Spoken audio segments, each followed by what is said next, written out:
Assalamu alaikum, brothers and sisters. I hope everyone is well, inshallah. MashaAllah, brother Muhammad Hadib is there from the beginning. How are you, bro? Hope you're well, inshallah. Hope things are good. Walaikum salam, Khalid. Someone said, Lola, I got social anxiety. Sorry, I can't say it's not in English, so I can't even begin to try and say your name. So, inshallah, what we're going to be talking about today, guys, is public speaking anxiety. I think it's a very important topic to cover. And as some of you guys are probably aware already, I have, Walaikum Salam Umar, I am going to be putting out a public speaking course very soon, inshallah. I'll give you more information about that shortly. But I think one of the main things when I was sort of putting this together that I got into and I realized was the big problem was the anxiety element of public speaking. And interestingly, I think it was according to the National Institute of Mental Health that public speaking was more feared than death by 75% of people, which is, it's a crazy number, and it shows how big of an issue it is. And especially for Muslims, because, it's unfortunate that we see this as a bigger problem existing amongst the Muslim community where Muslims struggle to speak publicly and speak effectively. And this is a big thing in the da'wah as well, where people, when we're giving da'wah, we're speaking, we're communicating with people, we're sharing the message. So having the ability to conduct your speech in a clear, concise, influential way is a must. It's a must in the da'wah and in every aspect of our lives. Because another thing is, a lot of people think when it comes to public speaking that the idea that comes to mind immediately is that, okay, it's on stage. Public speaking is done on a stage where someone is addressing an audience, and normally that audience in their mind is hundreds of people. That's one aspect of public speaking. But public speaking, once a brother Tov said to me, and I think he was correct when he said public speaking applies even when you speak to one person, because as long as you're communicating with someone, you're speaking publicly. And that's something we do throughout our lives. That's something we do in our day-to-day lives, from the moment we wake up in the morning to the moment we go to sleep at night. Speech is our primary mode of communication as human beings. And if you come to think of it, it's something very powerful, because even from the Quranic perspective, Allah subhanahu wa ta'ala, signifies and highlights some of the things that make human beings a special creation. And one of the things Allah highlights is the faculty of bayan. Now, what is bayan? It's intelligent, concise, clear speech. That is a trait that Allah highlights that the human beings have been blessed with.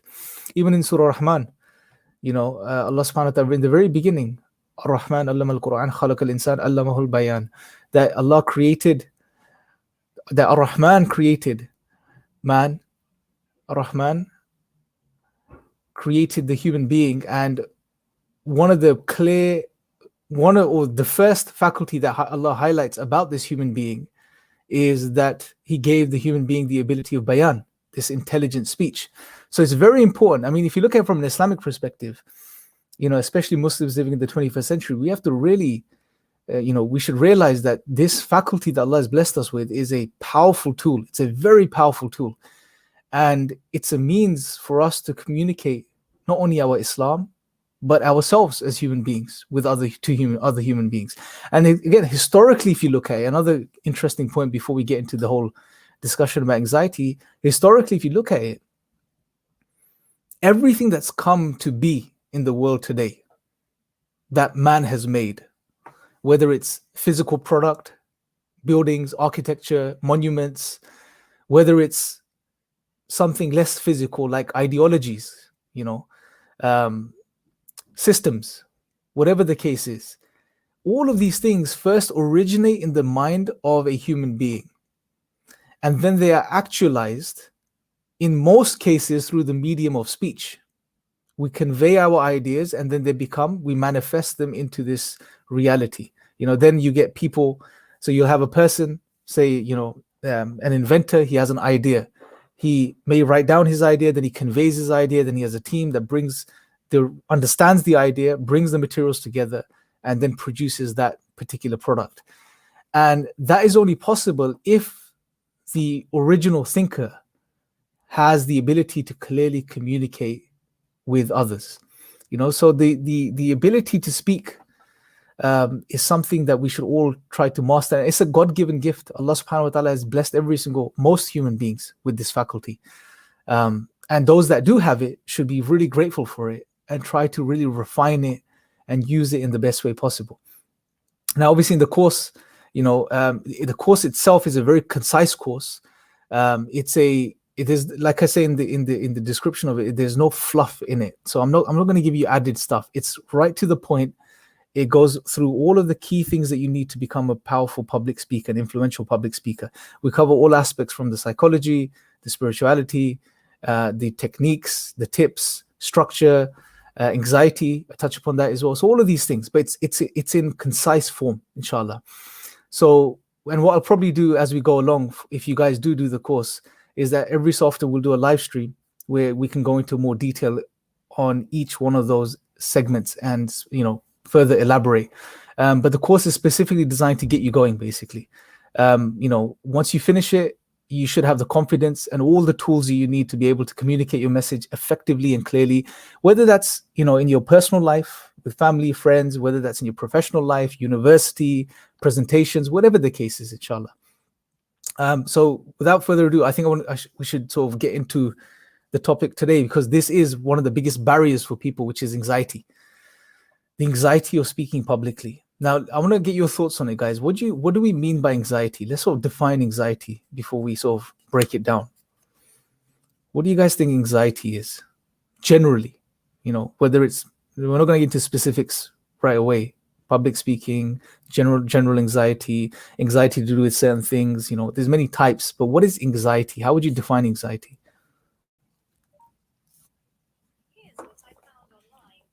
My phone had just I think the inbuilt Siri or whatever it is on, I think Google was going to give me a definition. Overthinking. Okay. Fear of being judged. Yep, good. So it's related to fear. Anxiety is related to fear. So Muhammad Hadib says the fear of the ultimate outcome of what you're about to do. So yes, so this now brings in the element. It's the fear of the future. It's fear of something that's about to happen that hasn't yet happened. Good.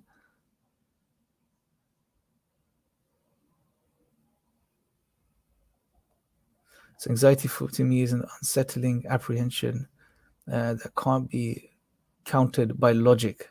Okay, well, I'm going to share some tips with you on how we can work with anxiety when it comes to public speaking. And then you can apply what we discussed here to all forms of anxiety, inshallah. But we're going to focus on public speaking and how to deal with that type of anxiety. It's also related to past trauma, possibly. Absolutely, Adam, that's a brilliant point. That is a phenomenal point. Now, everyone has anxiety. Every human has anxiety. But some human beings display higher levels of anxiety than others facing the same challenge. Now, that's a very interesting phenomenon. Now, some of this has to do with past trauma as well. And this is a section in the course itself where, in the beginning, where we do the building blocks module, where we sort of cover self-image psychology and how past traumas may be hindering you from becoming a influential, positive public speaker, and how to sort of rectify that before you move further and go into the techniques and go into this, that, and the other. That's a brilliant point. Jazakallah khair. Experience, yep. Panicking, yep. My wish always starts shivering when I speak in front of people, yep. Now, I'll be honest, let me tell you a bit about my history, yeah? When I was in high school, I was a very shy person, right? And trust me, when I say shy, every so often when you're in class, the teacher would ask you a question, or ask the class a question. You're sitting there and the teacher's looking around and teacher's gonna pick someone to answer that question. as soon as a question would be asked in my class, I would start getting palpitations. My heart would start racing. I would start sweating. I could. And as soon as the teacher would look in my direction, I feel my throat dry up, and I would feel like I'm about to choke. That's how bad my anxiety used to be. So I was never, subhanAllah, able to even answer questions in class. And then even when I was picked, and I could, if even I could calm myself down to the point where I'm not about to faint, my brain would just stop working. I just couldn't think about how to sort of articulate the answer to the question, although I may have known it. I may have known the answers. And that's a very real thing. A lot of us sort of experience that.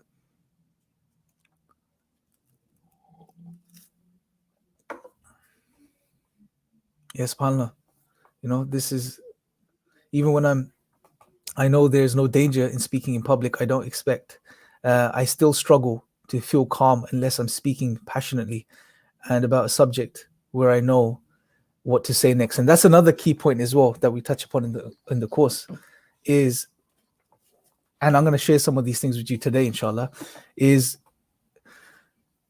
knowing what you're saying is going to be a big determining factor in regards to how you manage your anxiety. Okay, but we're going to get into that, inshallah. Yeah, the live will be saved on YouTube, inshallah. So you can watch it later on, inshallah. Okay, so look, so we've got a general picture of anxiety. Anxiety is normally you can refer to as a feeling of fear of something that's going to happen in the future that hasn't yet happened. And that has some physical manifestations, right? So you have some physiological changes that take place in your body immediately. You may get palpitations. You may feel like you're sweating. Your heart will be racing. Your throat will dry up. You will shiver. Some people even faint when they're anxious. Especially when it comes to public speaking. Now, anxiety as a whole is a very challenging thing for human beings. Okay.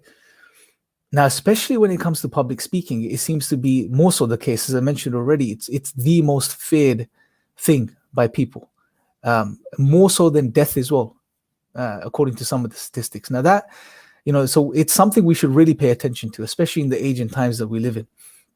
So the way I want you guys to see anxiety, or the way I want to sort of further now break it down after getting a general image of what anxiety is I want you to compartmentalize into two parts. One side of anxiety is the feeling side of anxiety, okay, and the physiological changes that take place because of the way you feel.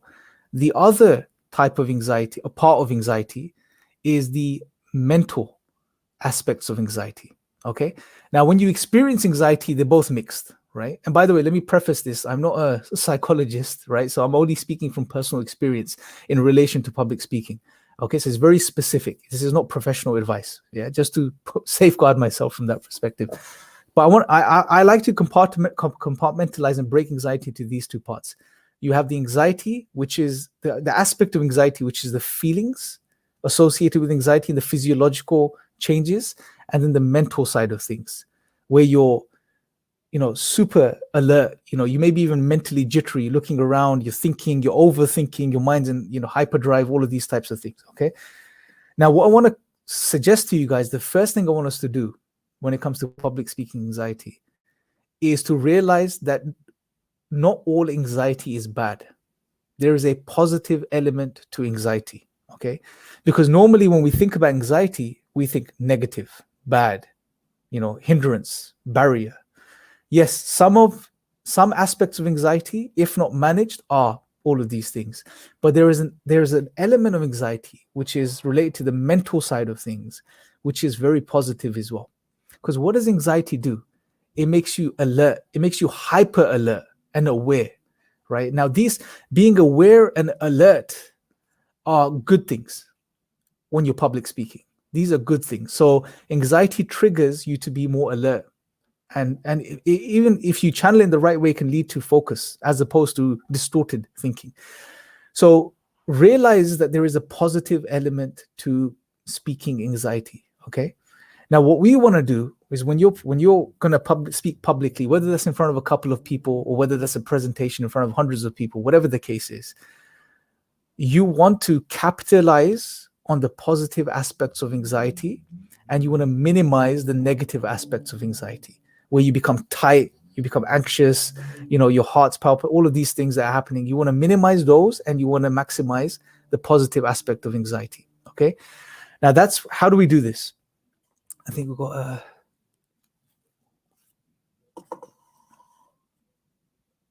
yeah, Muhammad Adib, you're right. So, everyone feels anxiety, and anxiety isn't a bad thing. It's actually, it could be a very good thing. Very good thing. Because look, put it this way, let me give you an example. If you're not anxious at all, right, when you're going to go speak publicly, and I've never come across well, probably there are some public speakers and speakers who never feel any anxiety when they're speaking, but most do. Yeah. I get speaking anxiety every single time I go to deliver a presentation, do a course, deliver a lecture. Even when I'm doing these lives, in the beginning, I have, although over time it gradually lessens, but you always have an element, and that's a good thing, right? It's not something, you can't be free of anxiety as if you're a human being. Okay, it's always there. It's about managing it. Yeah, how do we manage this anxiety? Because if you don't manage it, then it's a problem. Okay, but if you can manage it effectively and use it effectively, then it's going to serve you as opposed to hinder you. So when you're about to go and speak to someone, whether it's, like I said, a group of people or a big audience, whatever the case is, we need to do a couple of things. Okay, now one of the biggest things, and someone mentioned it earlier, is preparation. Right? Preparation plus practice. These two things are huge when it comes to anxiety and lessening anxiety. And these are things you do prior. So I'm going to break it down into two parts. Things you can do prior to the event of you speaking, and things you can do while you're just about to speak or as you're speaking. Okay, so let's look at the things that prior. Preparation and practice are huge things that you can do and that you should be doing. Generally we know it's a principle as Muslims. We shouldn't speak about things that we don't know about, right? It's silly to do that, right? Why would we want to speak about things that we don't know about? Because whenever we speak about things that we don't know about, we're setting ourselves up to fail. We're not going to be benefiting anyone. We're not going to be helping ourselves, and we're not going to be helping anxiety. There's nothing good that's going to come out of that, right? So whenever you are in a situation where you're about to speak about something publicly, make sure you know your stuff. It's crucial. Make sure you know your stuff. And that means understanding your content, preparing your content well. Make sure you prepare your content well. If it's a speech, a lecture, whatever it is, prepare it well. Whether it's 5 minutes long or 50 minutes long, preparation is key. If you look at these TEDx talks, for example, they're highly regarded as really, top of the, top end public speaking demonstrations. What do TEDx speakers? They don't just show up on the day, knowing some of the content, having just thought of it on the bus on the way to the event. No, they spend weeks, sometimes even months prior to the event preparing their content. Preparation of content is key, because when you prepare your content properly, what that's going to do is it's going to give you confidence. Yeah, and remember, confidence, and we touch upon this in the course as well. Confidence isn't something you can just acquire within minutes or you're born with. Some people are generally naturally a bit more confident than others, but confidence is a byproduct, brothers and sisters. I see confidence as a byproduct.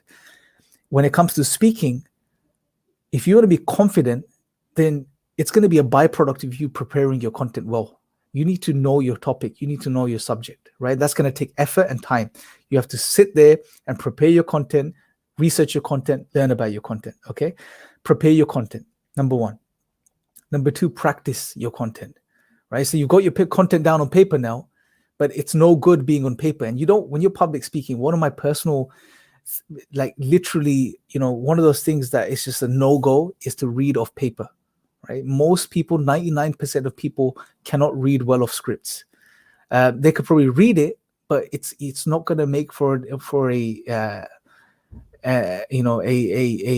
impactful speech. It's not, if you're reading off paper, right? You want to get your content down, practice your content to the point where it's second nature for you, where you know the whole content, you understand it inside out. Even if you don't know it, line for line, even if you're paraphrasing parts, but as long as you know your concepts and your ideas and your content well. So internalize your content, not memorize it, internalize it. This is a key difference as well. Memorizing is just like rote memory. It's how we learn at school most of the time. You sit there, you go through the book, you memorize, and then you just go and you sit your exams and you may pass, get 100%. But it's just rote learning. It's not useful because as soon as the exam's over, it's gone. You want to internalize concepts and ideas, right? You want to understand those concepts and ideas and be able to articulate them yourselves, not just have a piece of paper that you could read off and then only then can you articulate yourself well. You need to be able to understand those concepts well so you can articulate those concepts in different ways to different audiences, okay? So practice is key. Another very powerful technique is to practice visualization, right? So this is something I used to do a lot, especially initially when I started doing public lectures and so on. I would, for a period of time, sit there once I've prepared my content and practiced my content, is to visualize myself. And it's just, you could do this in your mind. Visualize yourself on the day, visualize the audience, try to visualize the sounds, the atmosphere, the environment, and visualize yourself delivering the content, right? It's a very, very powerful technique as well. And there's a lot on visualization in the course as well. But visualizing yourself delivering the content that you've practiced and prepared is another very powerful technique. Now, if you do all of these things, all of this is going to lead to confidence, right? Now, confidence is the opposite of anxiety. If you're confident, chances are your anxiety is going to be minimized, okay? And that's what you want going into a presentation.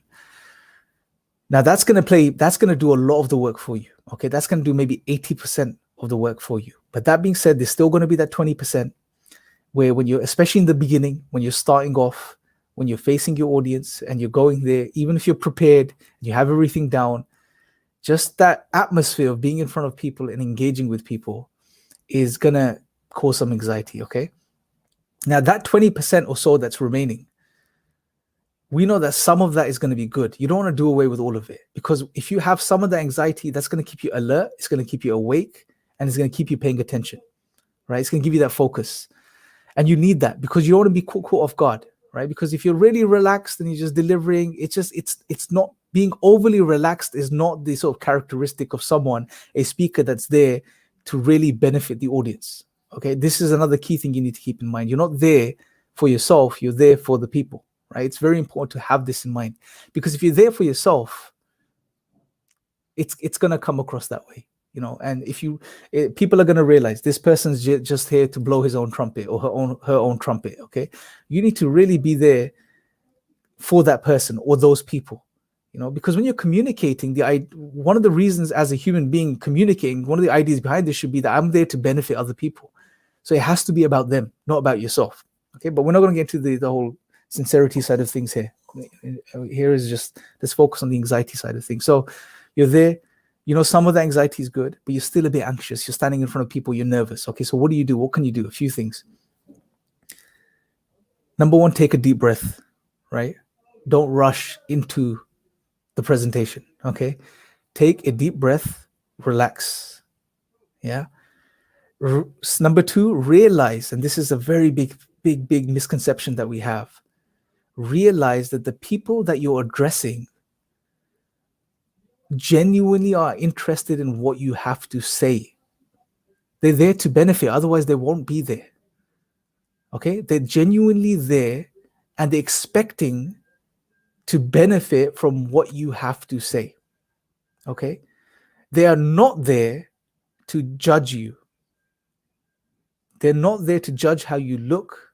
They're not there to make fun of you. That's not what they're there for. Right? Now, why do we think this in most cases, that people are there to judge us or they're going to make fun of us? It ties back in with something someone said earlier, which was past trauma, our past childhood experiences, right? So this is why dealing with those things before you go into doing public speaking is I consider it to be very important, because there was a phase where initially when I started to do public speaking, although it wasn't a big hindrance for me, but I did experience certain past events in my life that had led to me developing certain ideas in my mind about how people perceive me and how people judge me. that did impact my ability to convey and speak to people effectively, right? Because you're always holding back. There's always going to be a part of you that's holding back then because you're afraid of judgment, right? So you have to overcome that. And the way to do that is to go back and deal with your experiences and the way you perceive people in the world, okay?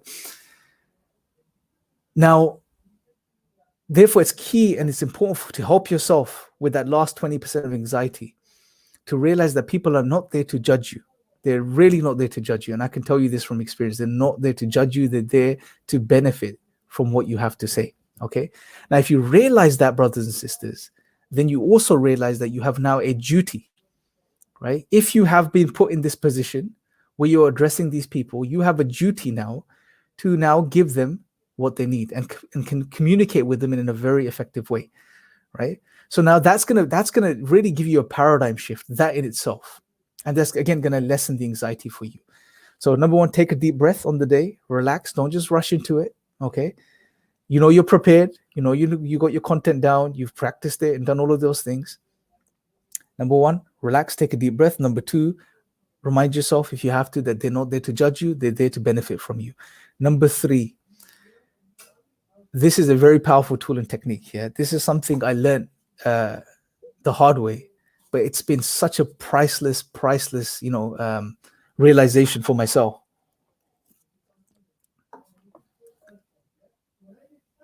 I call it the settlement period. Okay, so it's a settlement period for yourself where you allow your nerves to settle, and that takes a couple of minutes. Right, you need to buy yourself some time in the beginning of your presentation. Okay, and for me, that's always been the weakest part, especially in the beginning. When I first started, those first 5 minutes of standing in front of people and speaking were the most nerve-wracking. After that, I would realize I'd always immediately settle down, and I would be comfortable and I would be able to communicate what I need to communicate to the people. And it was very easy after that. But it's that initial period, the first 5 minutes or so, where you need to buy yourself time. Now, there's many ways you can do this. One thing you could do is you can get the audience involved immediately. Begin with a question. Okay, begin with a question. When you begin with questions, you're getting audience involvement. Okay, now they are also a part of this process, right? So that immediately is gonna relax you, because now you've put it out, and it's almost like you've thrown the ball in the court for a moment or two. When you do this, you can relax, right? Because there's no more expectation upon you to just keep going now. Keep going. Okay, you can take a breather. You ask them a question. Let them come back with responses. And you'll notice if you do this, that gives you a couple of minutes and it allows you to chill out, okay? The other thing you can do is you can have, or you should have, is always prepare your opening, right? In any sort of public speaking event, always have an opening prepared. Now, this could be in the form of a question, and questions are very powerful, brothers and sisters, right? When you ask questions, you show that you are really interested in their opinion. You want to get input from them. This relaxes them. It makes you more relaxed because it gives you time. So questions are very powerful. Number two, quotes, right? Number three, some sort of mental experiment. Get them to think about something. Get them to visualize something, right? If you do these things, the key thing is audience involvement. If you can get the audience involved immediately, even if it's for a couple of minutes, that gives you that time, that settlement period to really relax. And if you can do all of these things, you'll realize after the first 5 minutes, if you've prepared your content, you've practiced it, if you've taken your time to start off, if you've reminded yourself that they're there to benefit from you and not to judge you, if you've asked a question or got them involved in the beginning, that by the end of those first 5 minutes, it's gonna be so easy. You're gonna be there, you're gonna be in control, right? And you'll probably, and if you have that last maybe 2 or 3% of anxiety, that's gonna be a good thing, because that'll keep you focused and alert and awake during the whole session. Inshallah. So if you put these things into practice, brothers and sisters, and try it, then we know how it goes. For whenever you do your next, whatever it is, presentation, even when you're speaking to someone, you've got a meeting with someone, family, when you're speaking to family, that's public speaking. You're speaking to family. If you want to convince someone or influence someone in regards to something, or if you put these things, even some of these points in play, you're going to notice a huge difference in your ability to control and channel your anxiety. And that's essentially what you want to do. You don't want to completely get rid of it or do away with it, right? It's a friend if you use it properly. So focus on these things, inshallah, and I hope it goes well for you guys. So let's go through the questions.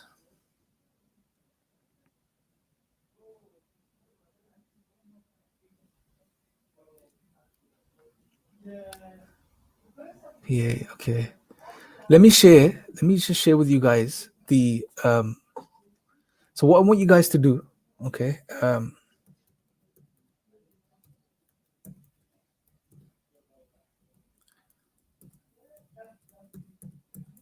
So what I want you guys to do is I'm sharing an email on the chat now.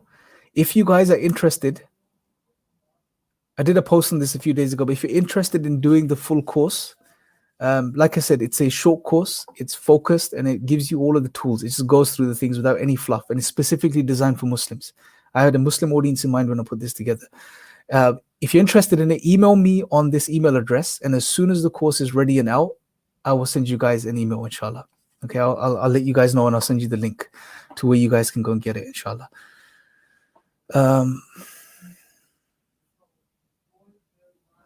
Okay, if you guys have any questions related to this public speaking anxiety, please let me know now, inshallah, and we can address those. If you guys want to come on to ask any questions related to this topic specifically, I'll share the link with you for that as well, inshallah, in the comment section.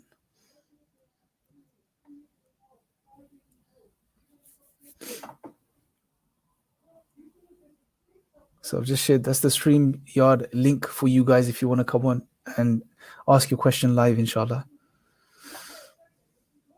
So will the course be live, bro? No, so it's a recorded course, Muhammad Hadib. It's a recorded course. It's going to be on my website. It's just being put together at the moment, all of the whole website side of things. So inshallah, once it's all ready and it's working properly, then I'll be sending you guys an email, inshallah. So if you want to get that email, please email me on projectspeech19@gmail.com, and then I will send you guys the course first. It'll be on an extremely reduced price compared to what I'm going to be putting the course out for eventually. But I really want to put it out to you guys first, and so that it can benefit you guys, inshallah, primarily. Okay, let's see. So all the dawah related questions, brothers and sisters, we'll save it. Let's save the dawah related questions. I'll do another stream, maybe tomorrow or then early next week, inshallah. Let's save those for then, inshallah. But any sort of public speaking anxiety or anxiety related questions, please let me know, inshallah.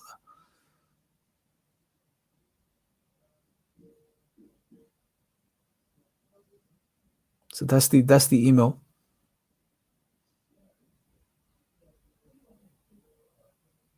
Okay,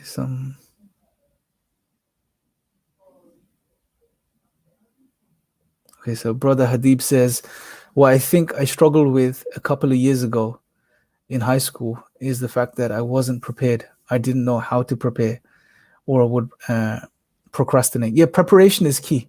It's one of the biggest things. I mean, we should always, it's doing ihsan. It's ensuring that you are giving your 100%. So if you're put in a position where you're going to be speaking publicly, even if it's a small group of people, make sure you prepare. And make sure you know your content and you know it to be true. And this is another big thing, is really believing in what you're about to speak about. It's going to have a huge impact, or it's going to have a huge determining factor on how much impact it has on your audience. If you don't believe it, then no one else is going to believe it, right? So preparation is key. And in the course, I give you a sort of breakdown of how to structure your presentations. Not only the structure, but the sort of techniques to use within that breakdown, or that public speakers have used for thousands of years. Going all the way back to the Greeks, because the Greeks, they had a whole system of public speaking, and it was very thorough. So I share elements of that. Don't go into too much detail, but the beneficial elements that I found, such as the 3 parts of speech that Aristotle used. Which could be applied should be applied, I think, in all whenever you speak publicly, because they're very powerful. And because what is the objective of public speaking? At least for us Muslims, what should be the objective? that we benefit and influence the people we speak to in a positive way, that it creates change within them. That's essentially what we want to achieve and do. If it's just to get an ego boost, then I mean, there's other ways, and it's not going to serve you. It's not going to serve anyone else. If you really want, if you really want to influence people for the better, impact people, create a lasting change, get them to do something, then there's ways of and there's techniques of how you do that effectively. So you can have content. If you tie that content up in one way, it's not going to have the impact. But if you tie it up in the right way, it can have all the impact in the world. It's all about how you package that content. Your delivery is 50% of it, how you deliver the content, but how you also put it together and structure it is another 50% of the whole deal. So there's a lot that goes into it.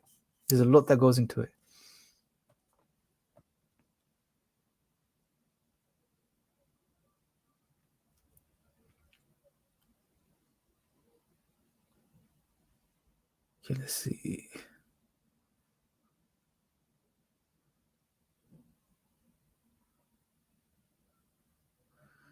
Let's take this question. What do you think about the new age spiritual self-help advice for anxiety? Some of them tell you to do some dodgy confidence matters and other cool rituals, energy, sometimes go for things. Yeah, so look, there's a lot of stuff on there these days. Yeah, I always advise Muslims to be careful because, like I mentioned in the previous video, some of these new age ideas in regards to for example all of these new concepts about projecting your thoughts and your wishes into the universe and actualizing those things. It's called it's gone out of my mind right now. It's called something, whatever it is. But they have all of these ideas, right? Some and a lot of these new ideas come from ancient magic, ancient practices of magicians, real magicians, not the guys that do tricks. And they had all of these philosophies and ideas. Crowley had these philosophies and ideas as well, and they've just basically repackaged them in a new way and are selling them in many cases under these new age guides. So be very careful of that type of stuff. There's some good ideas as well. Like I think I don't remember the individual's name, but he's there's some good tips and techniques there. But it's like a minefield. You don't know what to take from there. So just be very careful when it comes to these things.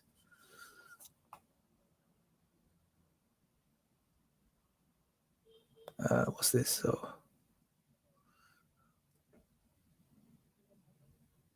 yes, subhanAllah. What is interesting as well is the dua of the Prophet Musa alayhi salam for anxiety when Allah was going to send him to Fir'aun, and he asked Allah to loosen his tongue and so on. Rabbi shrah li sadri wa yassir li amri wahlul 'uqdatan min lisani yafqahu qawli. That and it was a very powerful dua to essentially the dua was to remove anxiety. If you think about it, it's very powerful because Musa alayhi salam knew he wasn't the best, or he didn't. He had again, there's opinions on this about the Pharaoh burning Musa alayhi salam's tongue, etc. But he knew he had these barriers, and he made dua to Allah. So dua is a very powerful tool. But again, it's as we apply to tawakkul in Allah. Don't just say, okay, I trust in Allah and sit there and do nothing, right? Make sure you tie your camel. Do all the work you can. Prepare, put it all together, structure it the best you can. Exhaust yourself in doing that. And then before you go, absolutely, you have to ask Allah, make dua to Allah. But if you sit there and, you got presentation, haven't done anything, and make dua to Allah, Ya Allah, teach me this knowledge and prepare the presentation for me, and then give me the confidence and no anxiety on the day. I mean, then we're just, playing games, essentially. It doesn't work like that. So, you have to incorporate it with everything else.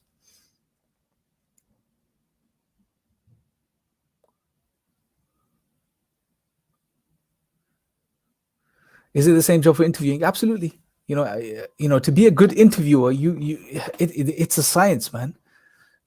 And you have to learn it. That's why You have some brothers who are brilliant at interviewing people. I mean, Dilly's an example from Five Pillars, phenomenal, and he studied it on an academic level. He studied journalism, so he's a brilliant interviewer. Hamza's brilliant, mashallah, as well, at interviewing people. Some people, and again, if you study the way they interview, you'll see that there are techniques to it. And when it comes to interviewing someone, you have to also apply attentive listening skills. You have to really pay attention to what they're saying, not just jump the gun, not just ask a question and not pay attention to the answer, and then follow up with a question which is not related at all to what's previously being discussed. I mean, if you watch a really good interviewer, you'll pick up on certain techniques and tips, and a lot of it applies. What applies to public speaking would apply to being a good interviewer too. A lot of the things would.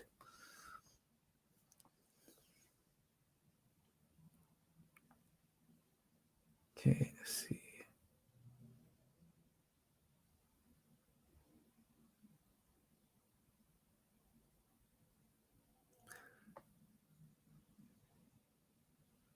Gynocentrism. No, I tend to stay away from political stuff. I'm not, to be honest, really interested in that, or at least sharing that publicly. It's not something I'm focusing on.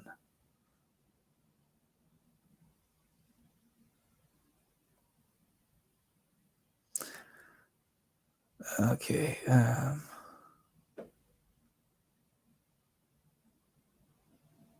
Even debates, I mean, again, yeah, it's all public speaking. There's other techniques that you would apply when it comes to debates, because there's a whole, again, there's depending on the structure of the debate, then you structured your presentation, your opening, your rebuttal accordingly. But it's again, all those baseline public speaking skills apply.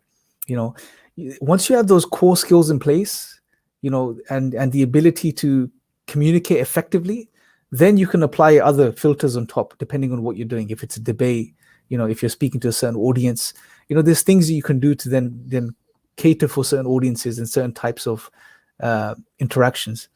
But still, those core skills still apply. You still need those core skills. Youth asks, is it in English yet? This course is in English. It's in English. It's a short course. I mean, if you were to do it intensively, you could probably finish it in a week. So the course has some exercises that I recommend you do. I would say, if you're gonna do it, you have to commit to doing the exercises that I suggest, because they're very specific, and you have to engage yourself in doing these exercises, even if it means speaking to the wall when you're preparing those exercises. Just it's you need to do it. I mean, it's not a course you can sit there and go through the content and feel like, okay, it's done.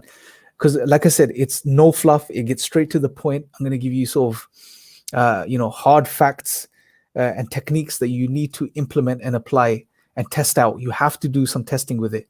That means you may have to, and there's some exercises in there where, for example, I tell you to prepare something for 3 minutes, an opening, etc., applying all of the concepts and techniques, and then practice it and deliver it, and also observe. There's an exercise in the course where I tell you to observe, pick a speaker that you listen to regularly, that you incline towards more, and observe that person and see where they're applying the techniques that I'm talking about in the course, and make notes of that. Because when you start to deconstruct, someone you consider to be a really powerful public speaker, then you really, start to, okay, you start, you can, one of the good things about media now, and the fact that we can record things and watch them over again, is that you can now study those things, as opposed to a live presentation.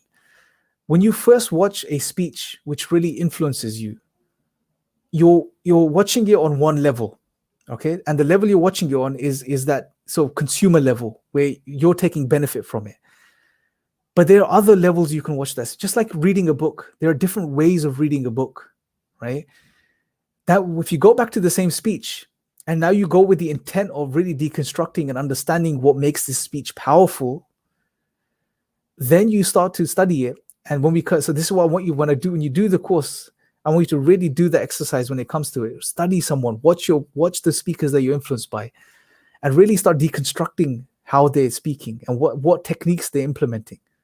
So some of the techniques I mentioned in the course, okay, at what point in the speech did this speaker implement this technique? Why did he implement it at this point? What effect did that have?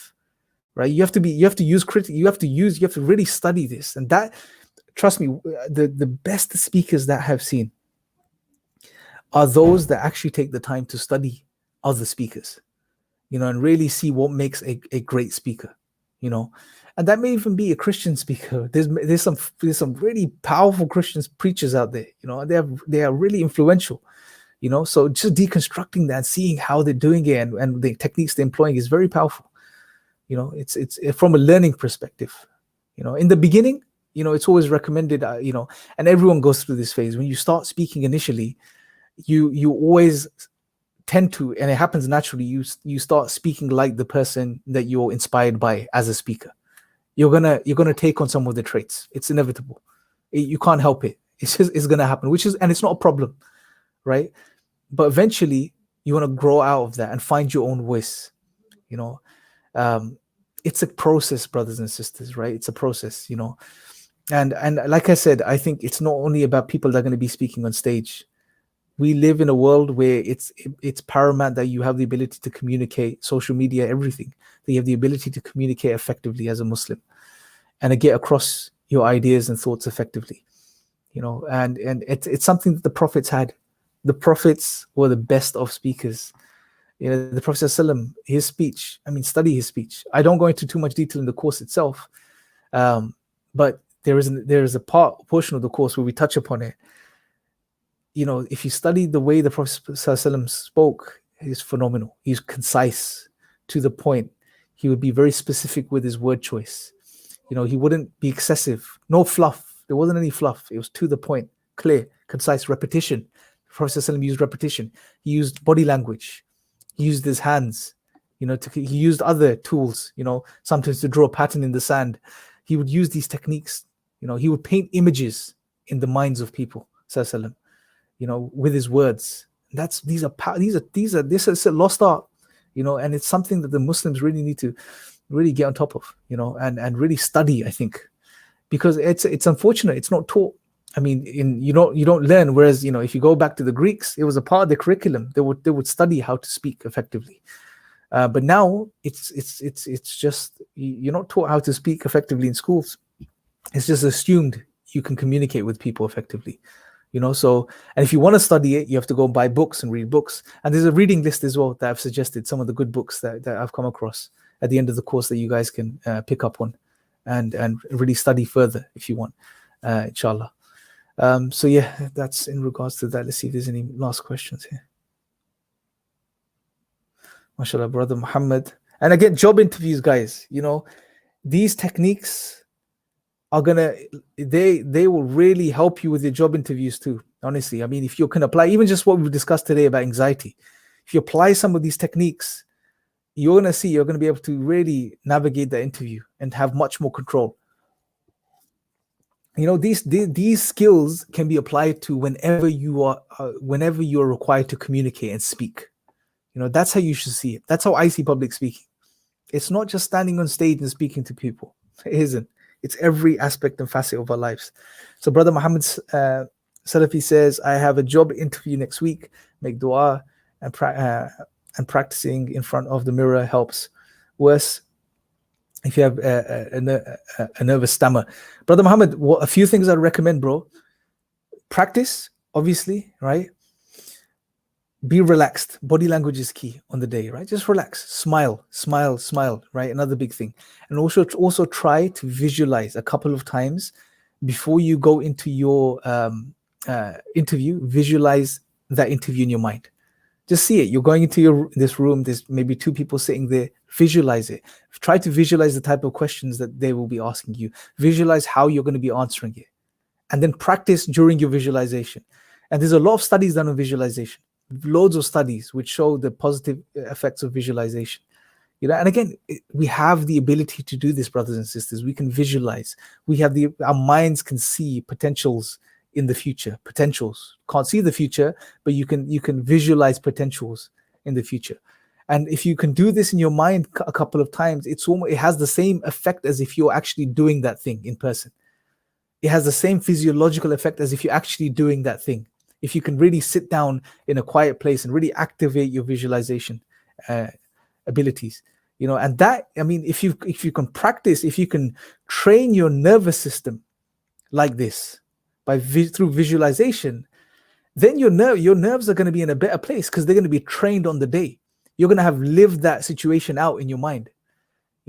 Another very powerful technique you can implement is live out the worst case scenario. Live it out and accept the worst case scenario before you go into it. Right? I think Dale Carnegie, he's the one that this is in his most popular book, which is How to Influence People. I think that's what it's called, something along those lines. One of the techniques he outlines is a very powerful tool. Live out and accept the worst case scenario. What's the worst that can happen? You go to the job interview, they don't like you, and they don't get back to you. Or you go to the job interview, they ask you a question that makes you don't answer clearly or properly, and you don't get the job. That's the worst that can happen. What other things could happen? Think about those things, accept those things, and be really okay with that. And that's it. So, and that again is going to really help with your nerves. It's going to calm your nerves, because the very thing that's creating the anxiety is the fear of the future, of what's going to happen. Well, you've accepted the worst case scenario. That's really going to reduce your anxiety and bring it down to a huge degree as well. So that's another very powerful thing you can do, inshallah. MashaAllah, brother Dawah Motivation is shamelessly promoting, which is fine. May Allah bless him. Guys, go over to Dawah Hour in 10 minutes. Inshallah, I'm going to wrap up in 10 minutes so you guys can go over to the Dawah Hour show. I'm actually joined them. Send me the link, Nadeem, bro. Please. Inshallah. I'll join you guys for a bit. So yeah. So guys, I'm going to share the thing with you once more. So like I said, for anyone that's joined late, I've got a public speaking course which is coming out in a couple of days' time, inshallah. It's a short course. It's a no fluff course. It's going to get right to the core principles and techniques and skills that you need to be an effective public speaker.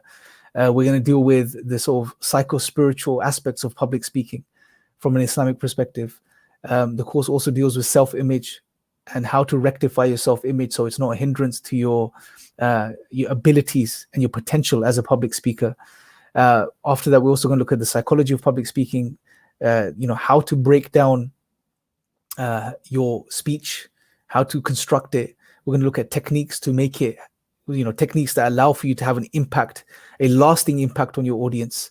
Look at techniques on how to overcome anxiety, understand confidence, and visualization, and all of these things, and a few other things as well in the course, inshallah. So if you're interested in doing the course, drop me an email on the email that you see on the screen right now, projectspeech19@gmail.com. As soon as it is out, I will send you guys, it's not going to be public, but I'll send you guys the link to where you can go and sign up, inshallah, for the course. I'm going to be putting it out on a very, very, very, very reasonable price, inshallah, because I know a lot of you guys are students, a lot of you guys are, still studying, working, and the whole idea is I really want you guys to benefit from this, because I really feel there's a need for Muslims to be able to effectively communicate today. It's key. So I don't want to be extortionate in any way, shape, or form. That's not the objective. So it's going to be a very reasonable, very, very reasonable price. It's only for you guys, epistemics. When it is launched, it's going to be probably priced a bit higher. But I will share that. If you're interested, please go to projectspeech19@gmail.com and let me know. Just in the subject line, put interested, course, whatever, and I will send you guys a link as soon as it's ready, inshallah.